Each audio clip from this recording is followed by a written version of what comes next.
मूंद कर ऐसा क्या करते हैं कि आपके चेहरे पर ये दैविक भाव आ जाते हैं?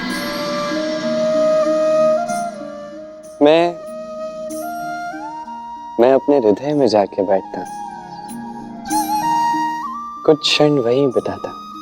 ऐसा क्या है आपके हृदय में जो आपको इतना दिव्य बनाता है?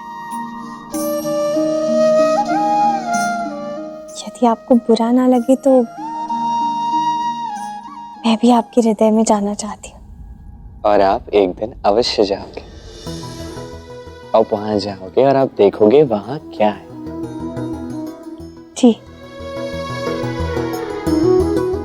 वैसे अभी तो आप ये देखिए कृष्ण, मुझे वो भव्य बेल का वृक्ष मिल गया। देखिए कितने सुंदर बेल पत्र तोड़कर लाई हूं मैं वहां से। हाँ, है तो बहुत ही अच्छे, पर अब जो आपने इन्हें तोड़ दिया है तो शीघ्र ही महादेव पे चढ़ा दीजिएगा। हाँ, और वैसे भी पूजा के दिवस मैं हम दोनों के लिए और पत्र ले आऊंगी। मैं चाहती हूँ कि पूजन में हम दोनों मिलकर महादेव को ये अद्भुत बेलपत्र चढ़ाएं। अवश्य। ये लीजिए, आपका भोजन भी आ गया। भोजन? किंतु रुक्मिणी, मैंने तो तृप्त होकर भोजन कर लिया था। आप ये ऐसे ही कह रहे हैं ना कृष्ण? भला इतने से चावल खाकर आपका पेट कैसे भर सकता है? मैंने जो कहा वो सत्य ही कहा है। मैं सच में तृप्त हो चुका हूँ, इतना कि अब कैसे बताऊं। देखिए आज छोड़िए, मैं कदाचित महाशिवरात्रि तक कुछ नहीं खाऊंगा, भूख ही नहीं लगेगी। रुक्मिणी, कदाचित तुम्हें विश्वास ही नहीं हो रहा, परंतु आने वाले समय के लिए कृष्ण ने भोजन में भाव के महत्व का वर्णन कर दिया है। क्या भाव का महत्व इतना है कि उसके सामने भूख भी हार मान जाती है? आपको विश्वास नहीं है?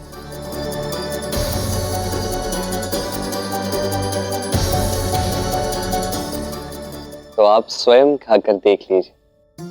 आप स्वयं देख लीजिए, जब मित्र प्रेम से भोजन लाता है तो उसे खाकर पेट किस प्रकार भर जाता है, किस प्रकार तृप्ति मिलती है, आप स्वयं अनुभव कीजिए। सुनिए, कृपा करके भोजन पुनः ले जाइए, मैं खा नहीं पाऊंगा। रुक्मिणी, जैसा आप कहें, भोजन ले जाइए। रुक्मिणी, मुझे आपसे एक और प्रश्न पूछना था।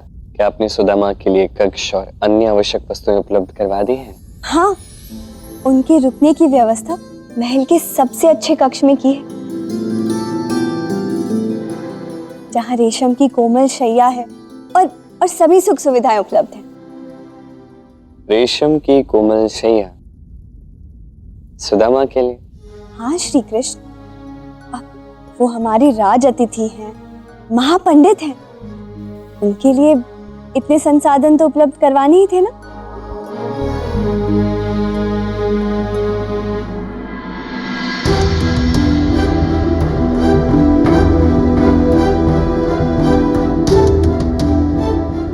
सुदामा को महल के राज से बिछोने पर तो निद्रा आएगी नहीं, तो वो नीचे ही सोएगा और फिर कृष्ण भी ऊपर नहीं सोएगा।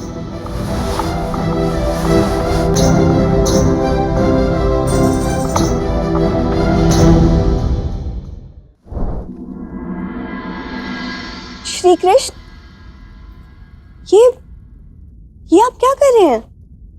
मैं धरा पर सोने जा रहा हूँ। किंतु क्यों?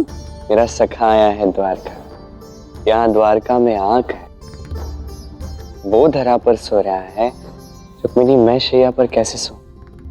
किंतु वो रेशम की कोमल शैया पर ही सो रहे। मैं स्वयं उन्हें उनका कक्ष दिखा कर आई हूँ। अच्छा, तो आप एक काम कीजिए, आप पुनः एक बार जाकर सुनिश्चित कर लीजिए।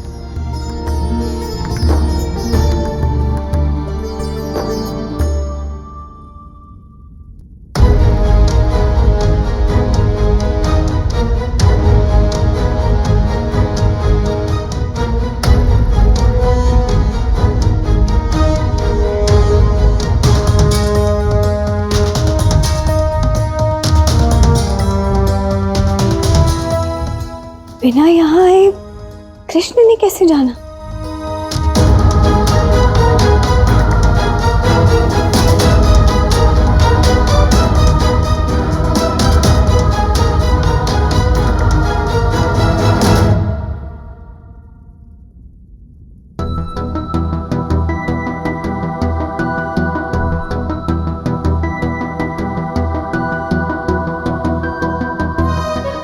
श्री कृष्ण भी उसी मुद्रा में सोए। आश्चर्य है, दोनों के मुख पर निद्रा का सुख भी एक समान ही प्रतीत हो रहा है। जब मेरे पति नीचे सोए हैं तो मैं ऊपर कैसे सो सकती हूँ?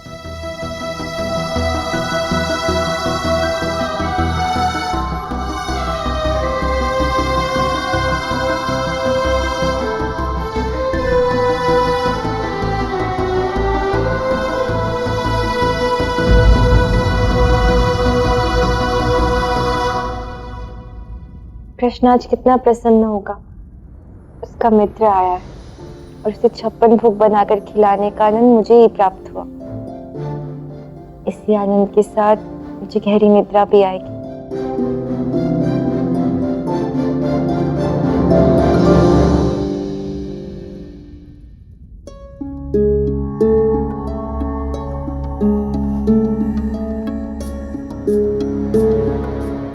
मुझे तो निद्रा ही नहीं आ रही। श्री कृष्ण भी हमेशा शैया पर ही सोए हैं, उन्हें नींद कैसे आ गई?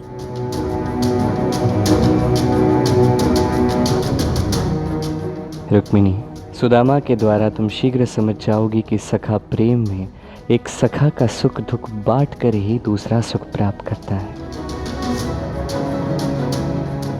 उससे संतुष्टि मिलती है और फिर उसे ऐसी निद्रा आती है जिसके लिए उसे किसी रेशम की कोमल शैया की आवश्यकता नहीं।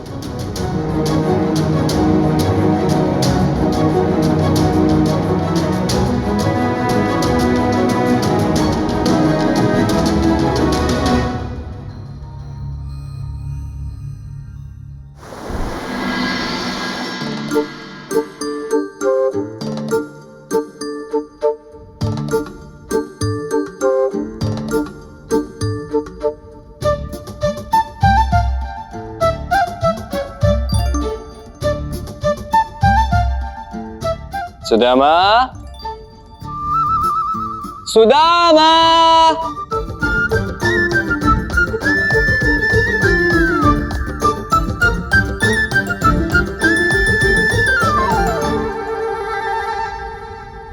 गाना आ रहा है। उसने रात से यह प्रबंध किया है मेरे लिए। यदि उसने मुझे धरती पर सोते हुए देख लिया तो आहत हो जाएगा।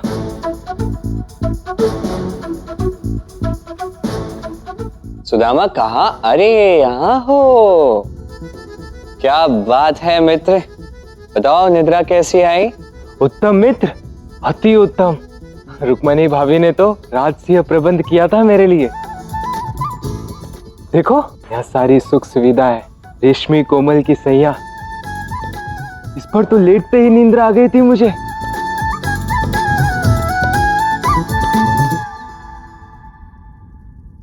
अरे वाह, ये सुन के तो अत्यंत आनंदित हुआ हूं मैं सुधा।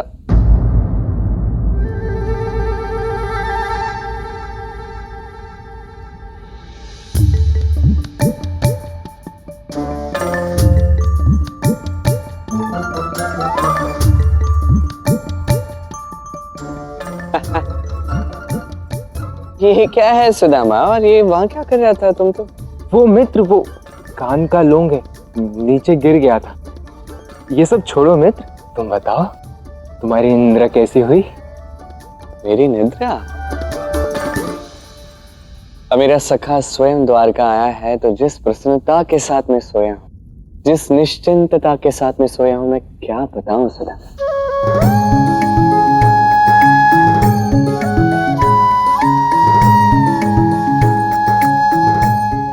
रुक्मिणी,